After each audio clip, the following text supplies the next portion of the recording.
Welcome to Chas Skelly here at the program. The Scrapper, getting ready to go. UFC 196, MGM, of course, the big card, March 5th. Holmes and Tate, co-main event. Now it's Diaz and, what's his name? Oh, yeah, McGregor. Yeah, that guy is the main event. You're fighting the same fight card. Dos Anjos broke his foot. Did you make a phone call to the UFC asking them to be the replacement? Did I read the Did you call when you heard that RDS was out? Did you call the UFC and ask, hey, put me in instead? Yeah, I did. First thing, I woke up in the morning, I saw it on Twitter, and sent a text message immediately. Yeah. So, honestly, do you like the Diaz fight better than the Dos Anjos fight? I think I would if Diaz had a full camp. I mean, I know he's in shape. He was training for a triathlon. I know he's in shape, but there's a difference between being in shape and being ready for a fight. I don't know how many rounds he's sparred. I don't know how much he's grappled. If he's concentrating on training for a triathlon, I mean, that's a full-time job in itself. I mean, you don't just go run a triathlon, so I do like the fight. I think it's interesting. I would like to have seen the whole build-up to it, though, to be honest. I mean, that would be entertaining. And of course, Conor, being typical Conor, he's already calling out his brother, Nick, so it's go from Nate to Nick. It's like he's getting ready to battle the whole team, which makes sense. It makes complete sense. The problem I have is that Mendez beat the crap out of him for a round, ran out of gas, and then Conor, typical Conor fashions, destroys him and makes him look silly, right? Now we got a situation where Diaz might be in the game for 1 or 2 rounds, and then all of a sudden Conor destroys him. And it's like he's beating these guys that have names. He's beating these guys that on paper are better than him, but he's doing it in such a fashion where it's incredible what he's doing. I agree with you. Obviously, I would like to see Diaz have a full camp and see what a real Diaz can do against him. So, but you're on the card. This is a huge card. There's going to be a shit ton of people watching this fight. It's going to be huge. Yeah. Added pressure because all these other eyeballs are going to be watching it now. I don't think so. Not for me. I think, for me, I know I have to go out there and just do my job. Okay. I don't care. I would fight somebody in their front yard if I was getting paid. Right. But, like you said, there's a lot of people watching. I look forward to it. I enjoy it. I mean, that's part of the fun for me is going out there and being able to perform in front of everybody. A lot of people go out there and there's a fear of getting knocked out or getting submitted in front of everybody and everybody seeing. I don't have that fear. In my mind, it's a fight. Anything can happen in a fight, and I've known that since I started this thing. Every single person that means anything to me, like personally, is very supportive, and they've all seen me get dropped. They've all seen me, be successful, and they've all seen me lose wrestling. They've all seen me win wrestling. So I'm not scared of anything. Like, there's nothing that scares me. There's nothing that intimidates me about large crowds. I actually look forward to it. I get anxiety because the fight's not here yet. I get anxious just to get there. I'm like, I want to get out there. I love it. Okay, that makes sense. Makes complete sense. All right. So for the folks at home that don't know, Chaz is 15-1. He's won his last 4. He had one hiccup back in 2014 in April against Betic. And Ben, you've been on a tear since. Like, it's been an absolute manhandling on your way through. What happened in that fight with Mursad? You seem to kind of, if you can remember, it was so long ago, you kind of seem to flip another switch. You already had a couple of switches on, but it seemed like another switch flipped after you had that decision loss. Like, you're like, oh, okay, I got to change a couple of things. What really happened internally? Yeah, I think, I don't know, one of the biggest things, I know there's another switch that just flipped just now before you called because I looked online and I saw the full roster for the EA Sports video game, and I'm not on it. So there's another switch. Mirsad's on it. Darren Elkins is on it. I'm not on it. Right. But I don't know. I think what happened truly was that I went out there with a game plan, and it was different than any game plan that I'd had before. I went out there with the game plan that I only wanted to box. I didn't really work my wrestling in my camp. I didn't. I wanted to go out there and I wanted to show the world that I'm not just a grappler. I'm also a boxer. I love to box. I like to hit people, and I have a good chin. And I don't mind getting there, mixing it up. And that was I was just so one-track minded during that fight that it really took my focus off of being a complete fighter. You know what I mean? This is not a sport. You can't go out there and just wrestle. You can't go out there and just box. You can't go out there and just do jiu-jitsu. You have to do everything. If you don't do everything, then you're going to lose. And Mirsad really just, what he did was he fought his fight. He fought, where he's good, and he beat me. So,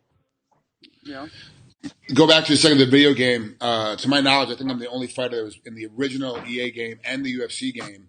And I'm not a playable character in this one, even though I'm in the UFC Hall of Fame. And let me tell you something, I'm butthurt.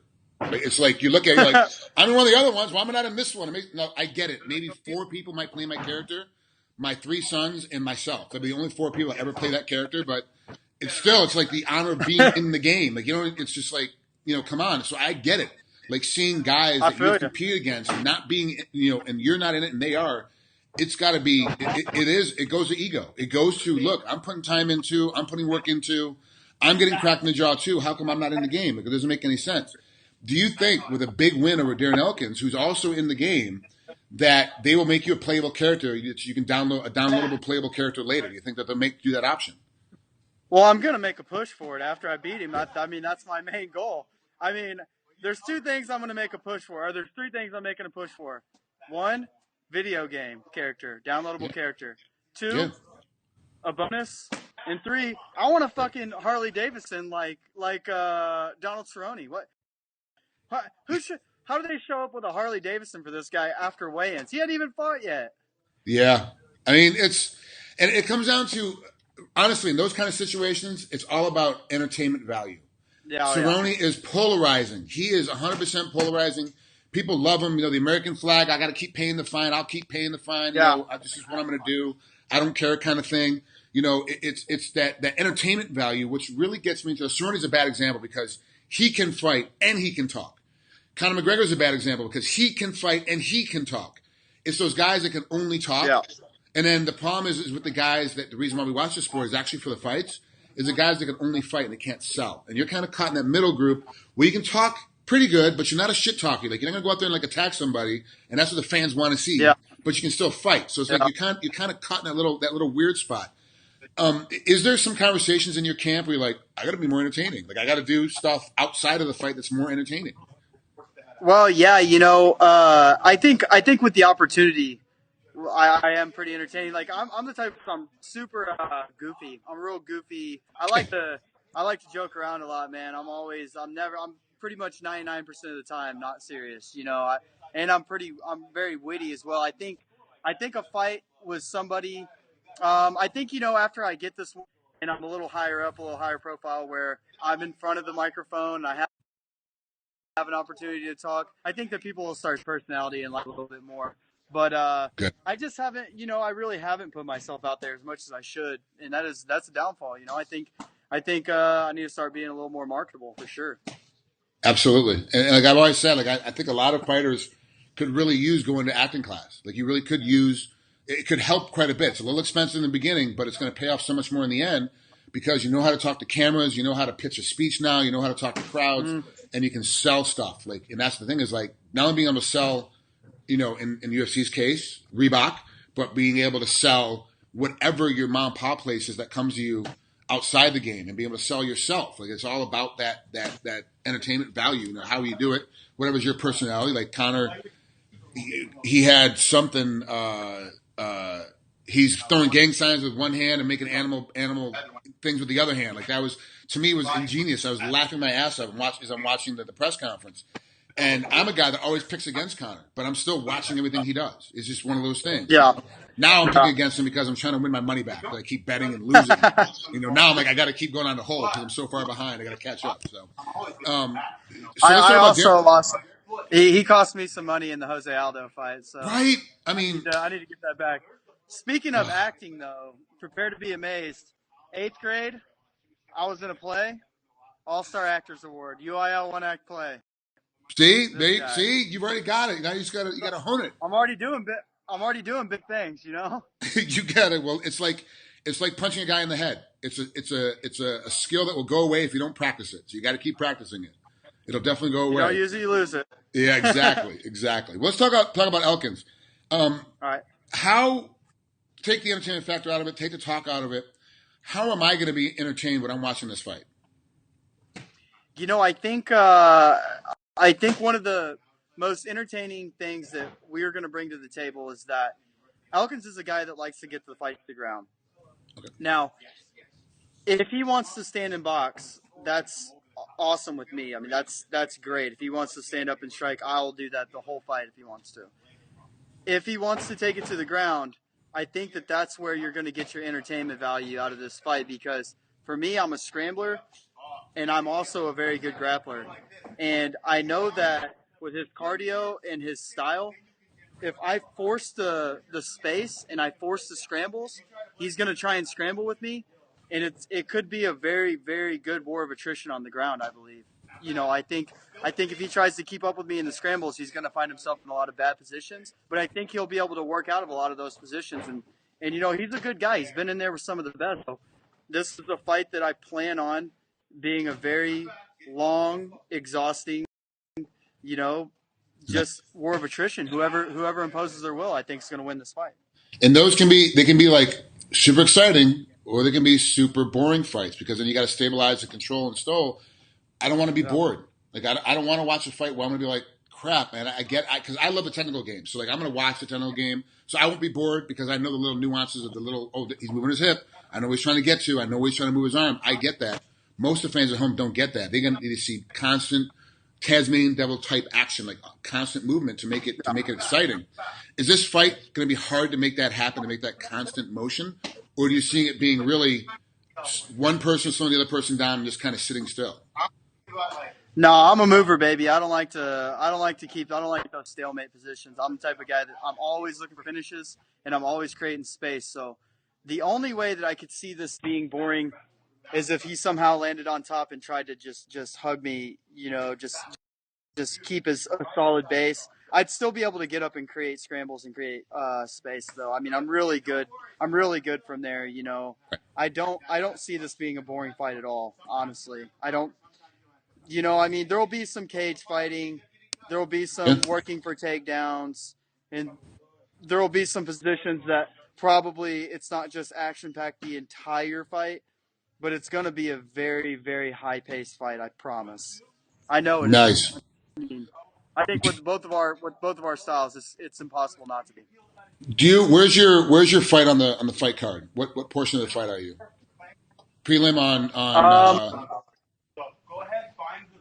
Go ahead. I think I'm on the Fox Sports 1.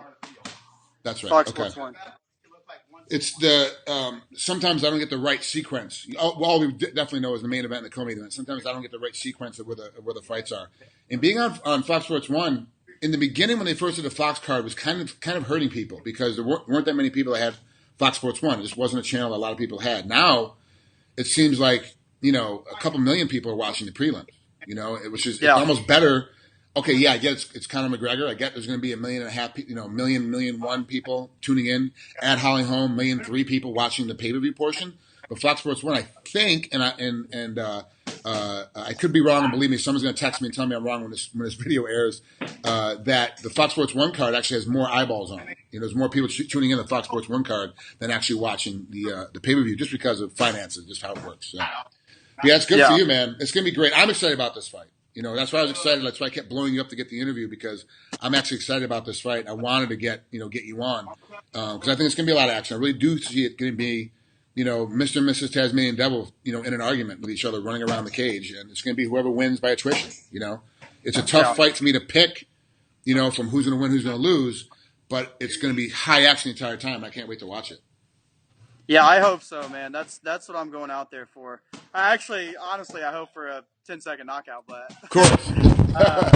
You know, I really would like to be able to showcase a lot of my ground skills, because that's where I'm good. You know, I'm good in the scrambles, and I'm good in the transitions, and I know they'd like to see that. And I want people. I would like, if this does end up on the ground, which, you know, it doesn't matter to me, but if it does end up on the ground, I want people to see an entertaining ground fight, as opposed to, because there's such a negative stigma around being on the ground a lot of times, because people are like, oh, I just want to see two guys go out there and slug it out on their feet. I mean, their fights can be entertaining on the ground. There are a lot of fighters that can really put it out there and make good fights on the ground. And I think that's why this was a really good matchup. So I think love they it. will both do that. I love it, Chaz. I really do. Have a great rest of your training camp, man. Enjoy Las Vegas when you get there. We'll talk again soon. All right. Thanks, man. I appreciate it. Take care, brother.